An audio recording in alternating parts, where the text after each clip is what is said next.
ಪ್ರಿಯರೇ, ಪರಮ ಪ್ರಸಾದದಲ್ಲಿರುವ ಪ್ರಭು ಯೇಸುವಿನ ಆಶೀರ್ವಾದಗಳನ್ನು, ಶಾಂತಿ, ಸಮಾಧಾನ, ಸಂತೋಷ, ಆನಂದವನ್ನು ನಿಮಗೆ, ನಿಮ್ಮ ಕುಟುಂಬದವರಿಗೆ ಕೋರಿಕೊಳ್ಳುತ್ತೇನೆ.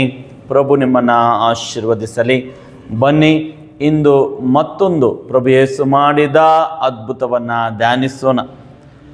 ಪ್ರಭು ಯೇಸು ಈಗಾಗಲೇ ಗಲೀಲೆಯ ಸರೋವರದ ಮೇಲೆ ನಡೆದು ಗೆನೆಜರೆತ್ ಪ್ರಾಂತ್ಯವನ್ನು ತಲುಪಿದ್ದಾರೆ.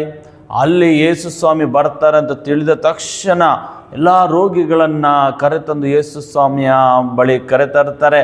ಅವರ ಉಡುಪಿನ ಅಂಚನ್ನು ಮುಟ್ಟಿದವರೆಲ್ಲರೂ ಗುಣವಾಗ್ತಾರೆ. ಹಾಗೆ ಯೇಸು ಸ್ವಾಮಿ ಅಲ್ಲಿಂದ ಸಿದೋನ್ ಮತ್ತು ಟೈರ್ ಪ್ರಾಂತ್ಯಕ್ಕೆ ಬರ್ತಾರೆ. ಅಲ್ಲಿ ಹೋಗಿ ಒಂದು ಮನೆಯಲ್ಲಿ ಉಳಿದುಕೊಳ್ತಾರೆ. ಯಾರಿಗೂ ತಿಳಿಯೋದು ಬೇಡ, ಪ್ರಾರ್ಥನೆಯಲ್ಲಿ ಕಳೆಯೋಣ. ಆದರೂ ಸಿರಿಯಾ ಪ್ರಾಂತ್ಯಕ್ಕೆ ಸೇರಿದ ಫೆನಿಷಿಯ ನಾಡಿನ ಒಂದು ಮಹಿಳೆಗೆ, ಒಂದು ತಾಯಿಗೆ ಯೇಸು ಸ್ವಾಮಿಯ ಬಗ್ಗೆ ತಿಳಿಯುತ್ತೆ, ಯೇಸು ಸ್ವಾಮಿ ಬಂದಿದ್ದಾರೆ ಅಂತ. ಕೂಡಲೇ ಆಕೆ ಆ ಮನೆಗೆ ಬಂದು ಪ್ರಭು ಯೇಸುವಿನ ಪಾದಕ್ಕೆ ಎರಗ್ತಾರೆ. ಆಕೆಯ ಚಿಕ್ಕ ಮಗಳಿಗೆ ದೆವ್ವ ಹಿಡಿದಿರುತ್ತೆ. ಆಕೆ ಕೇಳ್ಕೊಳ್ತಾಳೆ, ಪ್ರಭುವೇ, ನನ್ನ ಮಗಳನ್ನು ಗುಣಪಡಿಸಿರಿ. ಆಗ ಯೇಸು ಸ್ವಾಮಿ ಆಕೆಯನ್ನು ಪರೀಕ್ಷಿಸುವುದಕ್ಕೋಸ್ಕರ ನುಡಿತಾರೆ, ಆ ಮಕ್ಕಳ ಆಹಾರವನ್ನು ನಾಯಿಗಳಿಗೆ ಎಸೆಯುವುದು ಸರಿಯಲ್ಲವಲ್ಲ, ಮೊದಲು ಮಕ್ಕಳು ತಿಂದು ತೃಪ್ತಿ ಪಡಲಿ. ಕೂಡಲೇ ಆಕೆಯ ಉತ್ತರ ಯೇಸು ಸ್ವಾಮಿಗೆ ಮೆಚ್ಚುಗೆಯಾಗುತ್ತೆ. ಆಕೆ ನುಡಿತಾಳೆ, ಅದು ನಿಜ ಸ್ವಾಮಿ, ಆದರೂ ಮಕ್ಕಳು ತಿಂದು ಬಿಟ್ಟ ಚೂರುಪಾರುಗಳನ್ನು ಮೇಜಿನ ಕೆಳಗಿರುವ ನಾಯಿಗಳು ತಿನ್ನುತ್ತವಲ್ಲವೇ? ಆಕೆಯ ಅಗಾಧ ವಿಶ್ವಾಸ, ಪ್ರಭು ಯೇಸುವಿನ ಮೇಲೆ ಇಟ್ಟಿರುವ ವಿಶ್ವಾಸ, ಪ್ರೀತಿ ಯೇಸುವಿಗೆ ಮೆಚ್ಚುಗೆಯಾಗುತ್ತೆ. ಕೂಡಲೇ ಯೇಸು ಆಕೆಗೆ ನುಡಿತಾರೆ, ಚೆನ್ನಾಗಿ ಹೇಳಿದೆ, ನಿಶ್ಚಿಂತೆಯಿಂದ ಮನೆಗೆ ಹಿಂದಿರುಗು, ದೆವ್ವ ನಿನ್ನ ಮಗಳನ್ನು ಬಿಟ್ಟು ತೊಲಗಿದೆ. ಆಕೆ ಯೇಸು ಸ್ವಾಮಿಯ ಮಾತನ್ನು ವಿಶ್ವಾಸಿಸಿ ಮನೆ ತಲುಪಿದಾಗ ಪ್ರಭು ನುಡಿದಂತೆ ಅದ್ಭುತವಾಗಿತ್ತು.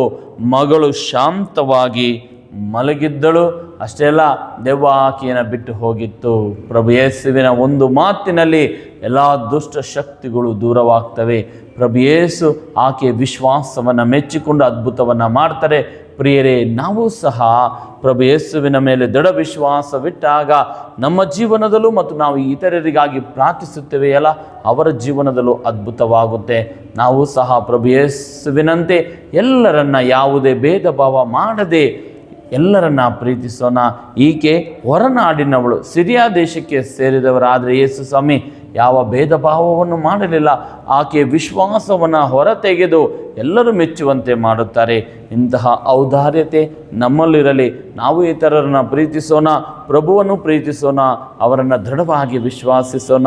ಪರಮ ಪ್ರಸಾದದಲ್ಲಿರುವ ಪ್ರಭುವೇ, ನಮಗೆ ನೆರವಾಗಿರಿ, ನಮ್ಮನ್ನು ಆಶೀರ್ವದಿಸಿರಿ.